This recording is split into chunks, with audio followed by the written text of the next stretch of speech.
So off we go. We're going to have a go at the sea now. Just share my screen for a bit this time. So there's the sea, as you can see, in my image. I don't need to hold on to this image. As you can see from my painting, I've got roughly where I want the pier to be, roughly what's going to be on it. So I'm just going to make some more marks on the sea. It's quite a quick process. I'll stop sharing so you can see it better this time. And is it crooked?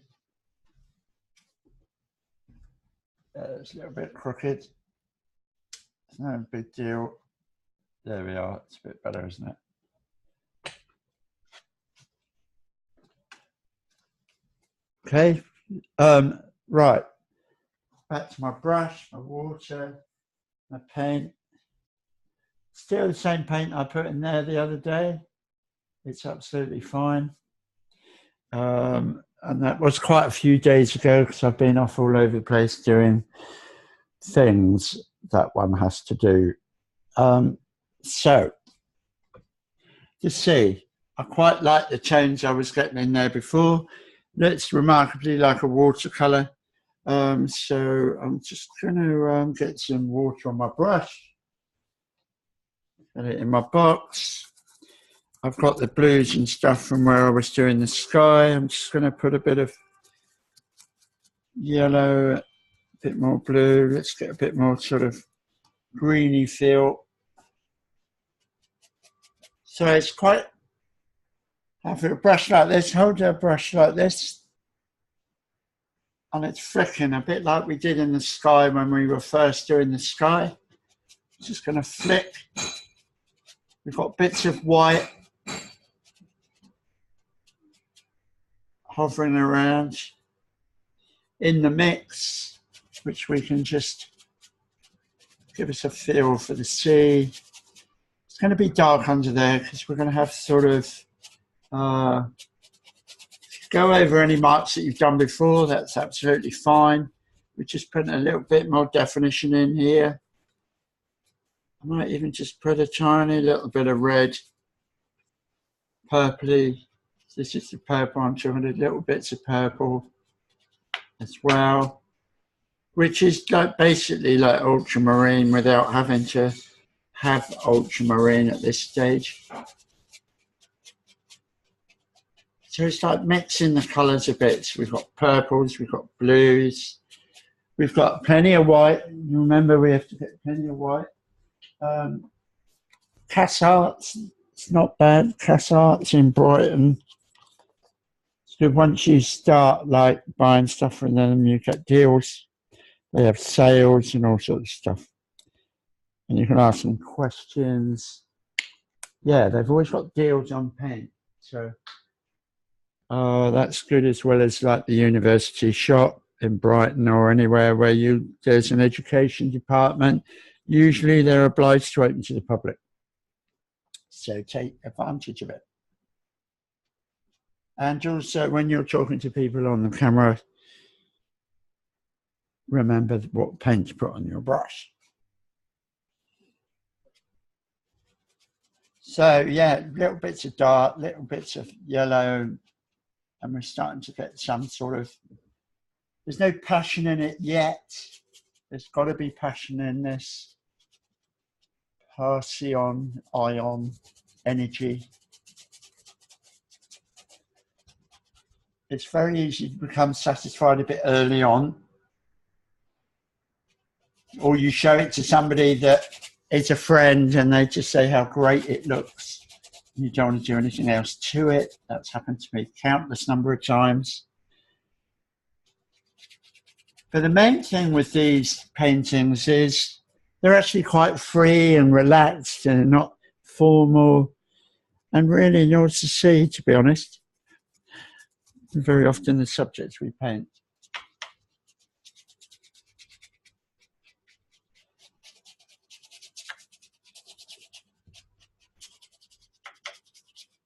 So while I'm here, I'm going to have a go at the beach and breakwaters. I'll probably put another mark in for where the pole is in my photo. And I'll put a bit of darker on the horizon, just a bit darker in the horizon. Brush it out with the Prussian blue, which is I choose to use Prussian blue because, and it start getting some sort of like underneath, even if it's calm, there's a lot of movement. It's fluid, obviously it's fluid. So we want to be fluid, don't we?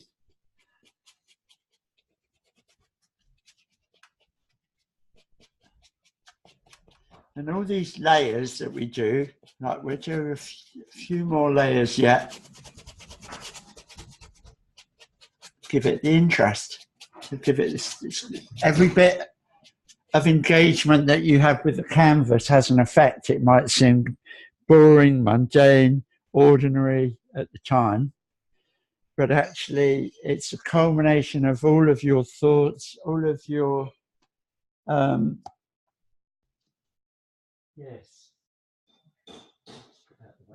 all of your thoughts, all of your feelings of the day, you know, a whole culmination of your relationship with the time and the space that you're in, where you're painting, where you are, what the relationship you have with what it is that you're painting. It is actually all really profound, not mundane at all, and it's all happening. It's all happening.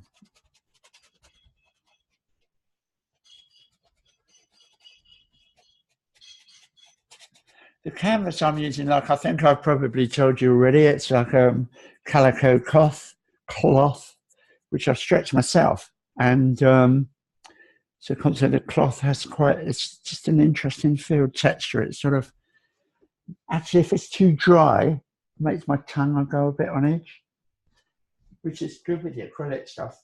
And the thing is, if you put enough acrylics on to start with, once you can be confident with the image that you've got, and when you move on to oils, if you do, which I'm hoping you will want to, even if not in my next course, which isn't in a very long time, but if it is, we can use this painting and you'll notice the difference in the way that the oil paint works and everything, but you'll have a congruent idea and relationship with the image before you get to the oils. And it takes as long as it takes. So all of the layers, all the changes stuff, you can keep modifying it until you feel like you've really got a rich relationship with it. So I tend to be fairly quick, but I'm painting all the time. I'm doing it for the whole time. Painting. When I say the whole time, probably 2 or 3 hours a day I try to get actually painting. The rest of it is all about painting. So that's why I can produce them quicker. It's not because I'm any different than anybody else. I've made it my point. So I'm just going to put some suggestion of incoming movement here. So there we have. We've got something shaping up there. Still want a bit more definition here. Just get a bit of definition along this horizon. Then we're going to have some, yeah, there we are. So it gives it this, it gives it a little bit of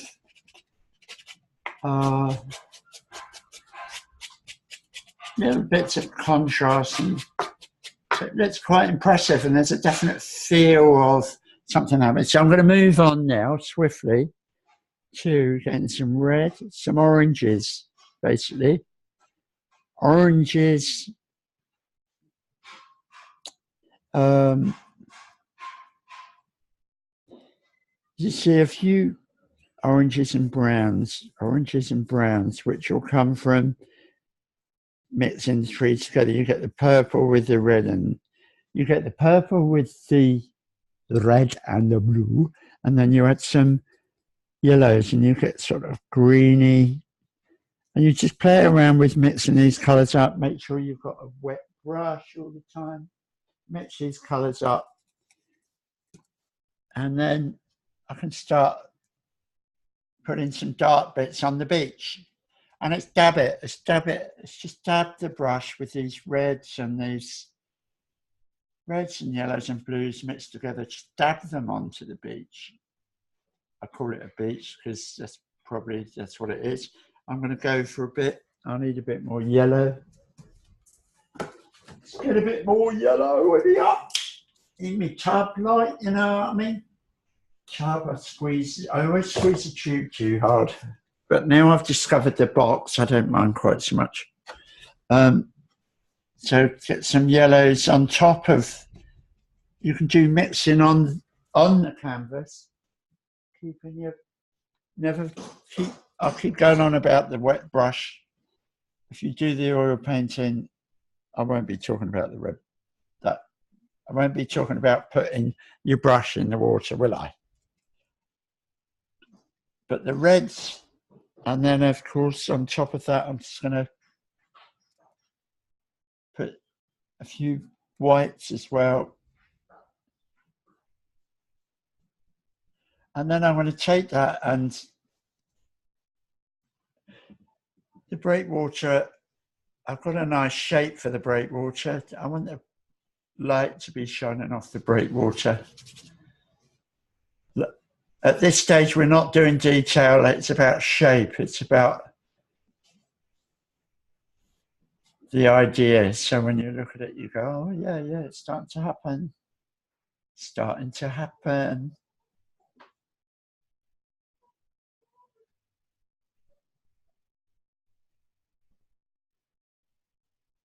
Just an idea of a beach.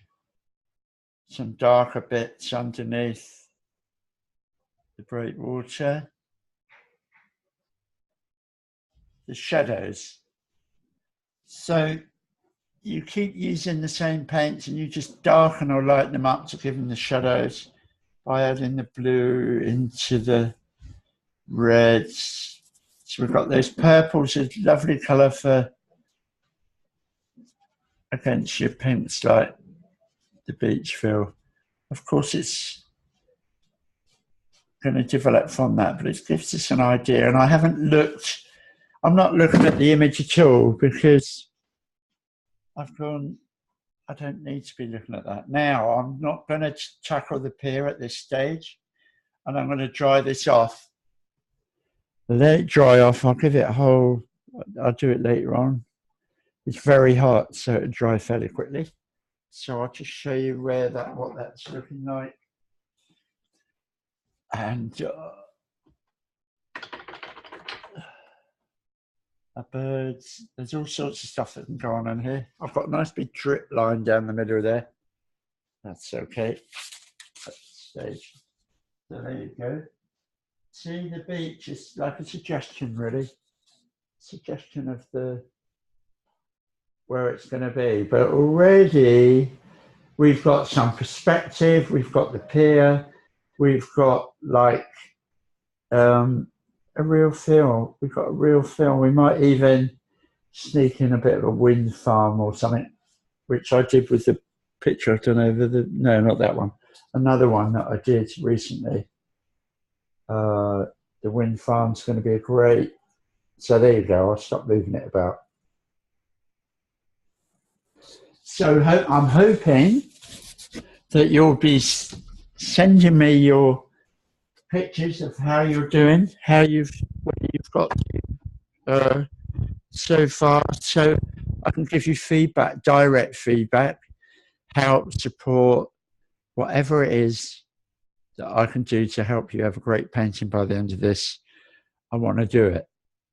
But I don't think you'll need any help at all. If you just follow my simple instructions-ish.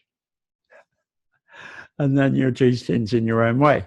The whole thing about an arts practice is you'll develop the way that you paint, and that's what's important to me. I'm not a master painter. I haven't got a degree in painting. I haven't been in the Royal Academy. What happened to me is I had a heart attack. I realised that I can draw and paint, and it's all come from doing it. So that's all I want you to do, is actually do it and enjoy it. And it's a wonderful, wonderful release. It really helps you shift things in your life. See you when we're doing the pier in a short while.